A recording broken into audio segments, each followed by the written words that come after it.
Today, we've got CEO Greg Ferron of Platinex joining us. Greg is going to tell us about the exploration plans for its South Timmins joint venture and give us a brief overview on what's been happening since we interviewed Greg 3 months ago.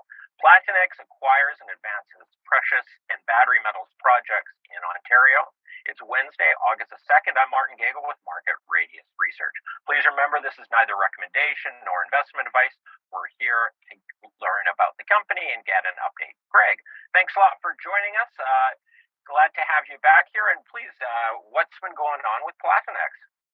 Yeah, hi, Martin. Nice seeing you again, and good afternoon. It's very nice to be back. And yeah, I'm very happy to give you an update. The good news is we've had a very successful first couple quarters of the year. And as you may recall from our earlier discussion, I joined the board in the middle of 2020. I became the CEO about 18 months ago. And during that phase, we've had quite a busy track record. We added 2 battery metals projects in Ontario. And I think we significantly enhanced our overall gold portfolio in the Timmins camp. You know, we've reconstructed a brand new shareholder base, which is much stronger. We've completed a number of financings. And over the last little while, we've been getting permits, planning for exploration. But now I'm happy to say that we're in the field, getting work done, setting us up for a very exciting fall with the results that will come out in a number of these projects. And I think we're very well positioned in Ontario with a great portfolio. And before I get into the work we're doing, why don't I just quickly recap for the investors that are listening on a bit about Platinex. So we own 3 projects in Ontario. Our flagship project is our copper-nickel platinum palladium project located in northwestern Ontario, just on the west side of the Ring of Fire. So I'll talk a little bit about that project. Most of the discussion today, I'll talk about our South Timmins joint venture. It's a gold-focused vehicle we've created with Fancamp. I think we've done a great job creating a very interesting vehicle around Iamgold's Cote project. And that project is fully financed for drilling over the next couple of years. So I'll walk you through today what it entails on that exploration program. And then the final asset is called Muskrat Dam. It's another copper-nickel project. All these projects were owned by past producers. So 2 owned by Inco, 1 by Noranda, and Falconbridge. And that's sort of our focus. We buy these high-quality projects in good jurisdiction and then advance them. Just quickly, as I mentioned, our capital structure. So we've got about 25% of our shares in mining companies, which includes Fancamp, Treasury, Alamos. And then we've got a very nice distribution of family offices in Europe, in Canaccord. We've got a large presence in Quebec, Alberta, and the stock does trade quite well. And we have spent a lot of time putting in place a strong shareholder base. And now we're looking to add some institutional investors now that we've put in some good assets. And in our last financing, I'm quite happy with the presence from that. We raised about $3 million, with about 85% of that in, I would consider, sort of long-term investors. And just getting into the South Timmins joint venture. So what we did is we owned 100% of Shining Tree, and Fancamp owned 100% of Heenan Mallard. As you can see, we're in the South Timmins camp. There's lots of infrastructure, power, operating mines like Alamos's Young-Davidson to the east, and you've got Iamgold Cote going in production next year. So we created a joint venture where we currently own 75%, Fancamp owns 25%, and we're going to spend approximately $3 million over the next couple of years advancing these projects, and then they'll own 50%. And I think we've done a great job creating this interesting vehicle around Cote. So the program is a combination of drilling. We're going to be stripping and drilling at Heenan in the fall.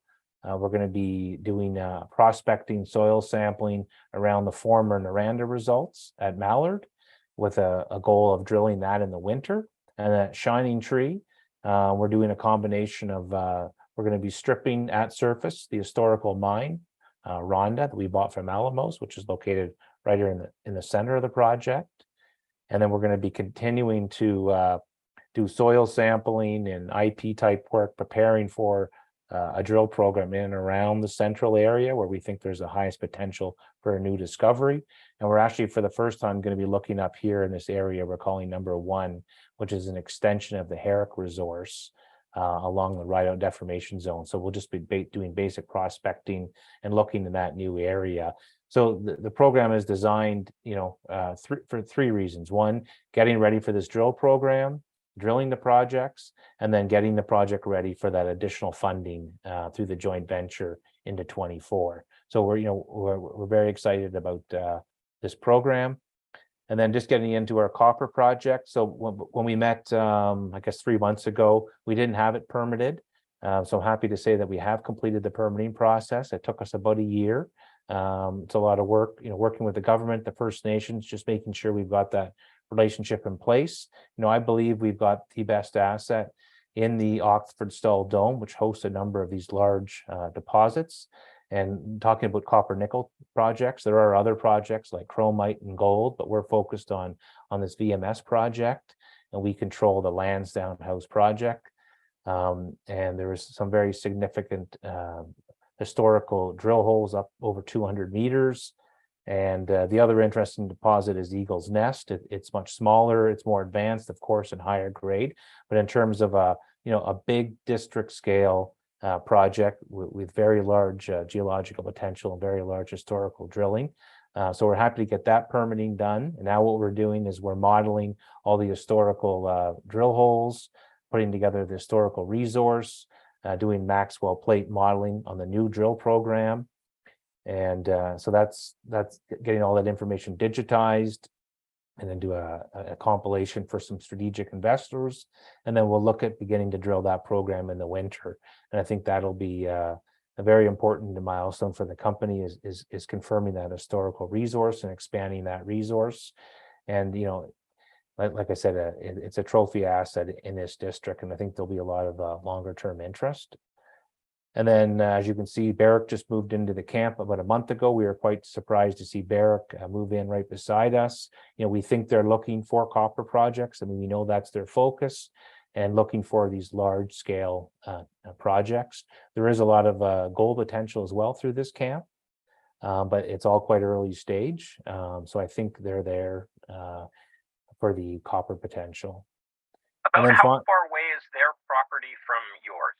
It's right beside it. They're in blue, so they basically staked the ground all around our project, as you can see. Yeah, so it's about. So you're right about each other, and interesting. Okay. Yeah. So we're the gold. It's about 250 square kilometers, and they've gone and acquired about a similar size land package in blue, directly to the west.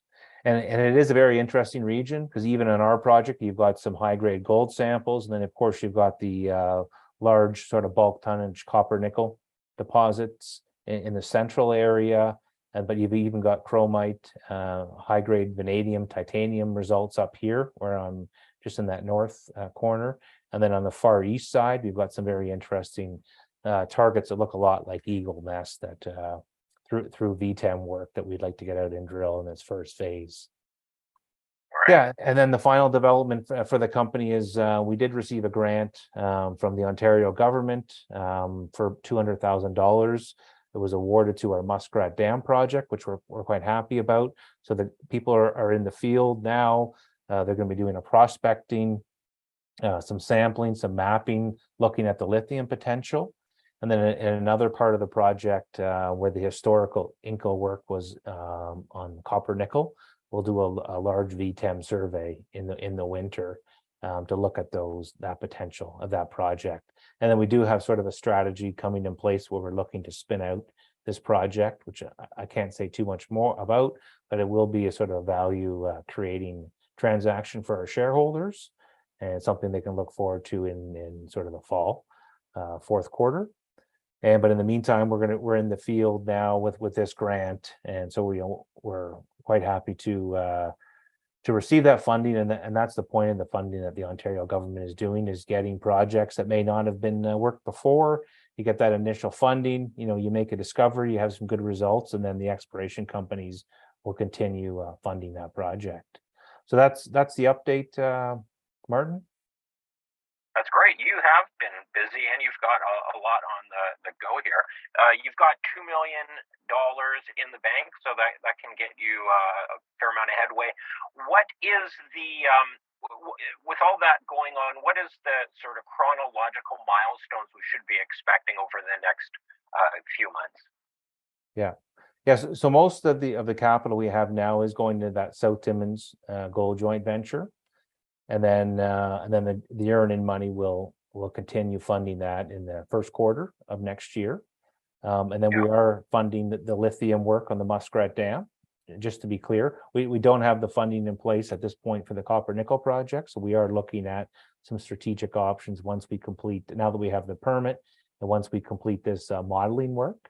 So that's where most of the use of proceeds from that financing is going. So you can expect, steady news flow from South Timmins in terms of the, continuing to announce the soil sampling and prospecting results in the fall, the trenching, and then some of the drilling this year.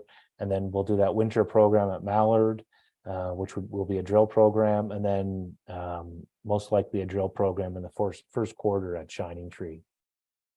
All right, you've got a lot planned there and a lot of news flow for investors to keep up with. All right, that's great, Greg. Thank you very much. Is there anything else you want to highlight before we wrap things up here? No, other than I think it's a great time for investors. I mean, the valuations are very cheap. It's a summertime, but I think that the risk capital is starting to come back to the commodity sector. Cameco, Teck, some of these companies are doing very well. As we talked about earlier before the call, like the big caps in the equity markets are outperforming, and eventually that money is going to start trickling down to battery metals projects in good jurisdictions over the next 12 to 18 months. So I think it is a good time to be buying or at least watching the progress of these junior companies. Yeah, I agree. Several of my smaller cap names have definitely bounced off the bottom. The IRA in the USA, the Inflation Reduction Act, seems to be working, and inflation's pulling back here. So, and with the strong markets and the big caps, typically that trickles down to the smaller caps as people begin to feel wealthier and more confident, and hopefully we'll see some additional action in the small and micro caps as we head into the fall and people come off their summer breaks. Yeah, no, I agree. Sounds good. All right. Okay, well, thanks, Thank Martin. you very much. Yeah, take care. Enjoy the rest of summer. Take care. Bye-bye.